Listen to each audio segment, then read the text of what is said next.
ദിവസം പാകിസ്ഥാന്റെ ബലോചിസ്ഥാനിലെ സിവിലിയൻസ് ഇറാന്റെ ആക്രമണത്തിൽ കൊല്ലപ്പെട്ടു. നമുക്കറിയാം ഇറാനും പാകിസ്ഥാനും ബോർഡർ ഷെയർ ചെയ്യുന്ന രണ്ട് രാജ്യങ്ങളാണെന്നുള്ളത്. ഇവിടെ ഇറാന്റെ ബോർഡറിലൂടെ കുറച്ച് പാകിസ്ഥാനികൾ നടന്നു പോയപ്പോ അവിടെ ഇറാന്റെ സൈന്യം എന്ത് ചെയ്തു? പാകിസ്ഥാൻ സിവിലിയൻസിനെ നിരന്തരമായിട്ട് വെടിവെക്കുകയും ആ ഒരു ആക്രമണത്തിൽ 4 പേർ മരണപ്പെടുകയും ചെയ്തു. ഈ ഒരു വാർത്ത ദി ഹിന്ദു ന്യൂസ് പേപ്പറും അതുപോലെ തന്നെ ടൈംസ് ഓഫ് ഇന്ത്യയും റിപ്പോർട്ട് ചെയ്ത വാർത്തകളാണ്. ഈ കഴിഞ്ഞ ഇടയ്ക്ക് ഇപ്പൊ പാകിസ്ഥാന്റെ ഒരു മിലിറ്ററി സ്ട്രൈക്ക് റിലീസ് ചെയ്തിരുന്നു ഇറാനെതിരെ. അത് ഒത്തുതീർപ്പാക്കാനും മറ്റു പല കാരണങ്ങൾക്ക് വേണ്ടി ഇബ്രാഹിം റൈസി മരിച്ചുപോയ ഇബ്രാഹിം റൈസി പാകിസ്ഥാനിൽ സന്ദർശിച്ചിരുന്നു. ഈ മറ്റു പല കാരണങ്ങൾ എന്താണെന്നുള്ളത് ഞാൻ ഈ വീഡിയോയിൽ പറയുന്നുണ്ട്. ഇവിടെ ഇറാനും പാകിസ്ഥാൻ എന്ന രാജ്യവും മുസ്ലിം രാജ്യമാണെങ്കിലും ഇറാൻ എന്ന രാജ്യം പാകിസ്ഥാനോട് യാതൊരു ബഹുമാനവും കാണിക്കാത്ത ഒരു രാജ്യമാണ്. എന്നാൽ ഇസ്രയേൽ ഇറാൻ സംഘർഷം രൂക്ഷമായ സമയത്ത്, അതുപോലെ ഇപ്പം ഇബ്രാഹിം റൈസി മരണപ്പെട്ടപ്പോഴും ഇറാൻ എന്ന രാജ്യത്തിന് പാകിസ്ഥാനിലെ ജനങ്ങൾക്ക്, അവിടുത്തെ ഗവൺമെന്റ് അല്ല ജനങ്ങൾ നല്ല രീതിയിലുള്ള ഒരു പിന്തുണ നൽകിയിരുന്നു. എന്നിട്ടും ഈ ഇരു രാജ്യങ്ങളും തമ്മിൽ നിലനിൽക്കുന്ന പ്രശ്നം എന്താണെന്നുള്ളതാണ്. ഇപ്പൊ പാകിസ്ഥാന്റെ കറന്റ് ഗവൺമെന്റ്, അതായത് ഈ ഷഹബാസ് ഷെരീഫിന്റെ ഗവൺമെന്റ് അമേരിക്കൻ ഇൻഫ്ലുവൻസ് ആണ്. ഇപ്പൊ കഴിഞ്ഞ PM ആയിരുന്ന ഇമ്രാൻഖാൻ ഇതിനെക്കുറിച്ച് സൂചിപ്പിച്ചിട്ടുള്ള ഒരു കാര്യമാണ്.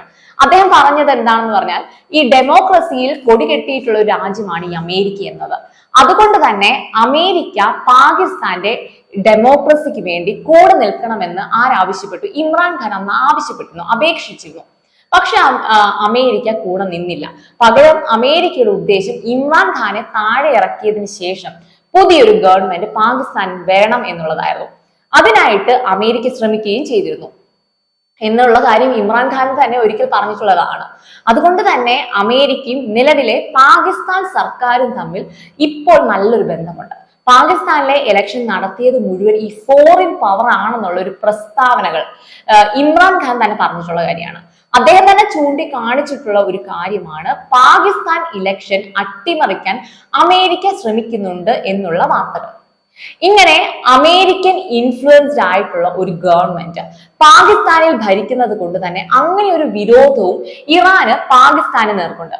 ഇറാൻ എന്നും അമേരിക്കയ്ക്ക് എതിരായുള്ള ഒരു രാജ്യമായത് കൊണ്ട് തന്നെ അമേരിക്കയുടെ ഈ പാകിസ്ഥാനുമായുള്ള ഈ ഒരു നയതന്ത്ര ബന്ധം ഇറാൻ എന്ന രാജ്യത്തിന് വിരോധം ഉണ്ടാക്കാൻ ഒരു കാരണമായി.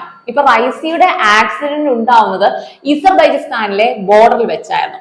റൈസിയുടെ മരണശേഷവും ഇസർബൈജിസ്ഥാനിലെ വിദേശകാര്യമന്ത്രി ഈ പാകിസ്ഥാൻ സന്ദർശിക്കുകയുണ്ടായി. നമുക്കറിയാം ഈ ഇസർബൈജിസ്ഥാനും അതുപോലെ തന്നെ ഇസ്രയേലും ഈ രണ്ട് രാജ്യങ്ങൾ തമ്മിൽ ഒരു ഡീപ്പായ ഒരു ബന്ധം അവിടെ നിലനിൽക്കുന്നുണ്ട് എന്നുള്ളത്. ഇറാൻ ഇപ്പോഴും വിശ്വസിക്കുന്നുണ്ട് അമേരിക്കയും അതുപോലെ ഇസ്രയേലും റൈസിയുടെ അപകട മരണത്തിൽ ഒരു പങ്കുണ്ട് എന്നുള്ളത്. അത് ഇസർബൈജിസ്ഥാനെ തുറുപ്പ് ചീട്ടാക്കിക്കൊണ്ട് നടത്തിയ ഒരു അറ്റാക്ക് ആകാൻ സാധ്യതയുണ്ടെന്നുള്ള ഒരു സംശയവും ഇറാന് നിലനിൽക്കുന്നുണ്ട്. പക്ഷേ ഇറാൻ മൗനം പാലിക്കുകയാണ് അവിടെ ചെയ്യുന്നത്. ഇസ്രയേലിനോട് പകരം വീട്ടാൻ റൈസി ഒരുങ്ങിയിരുന്നു. അതിനായിട്ട് റൈസി പാകിസ്ഥാൻ സന്ദർശിച്ചിരുന്നു. ഞാൻ മുമ്പേ സൂചിപ്പിച്ച മറ്റൊരു കാരണം എന്ന് ഞാൻ പറഞ്ഞിരുന്നല്ലോ.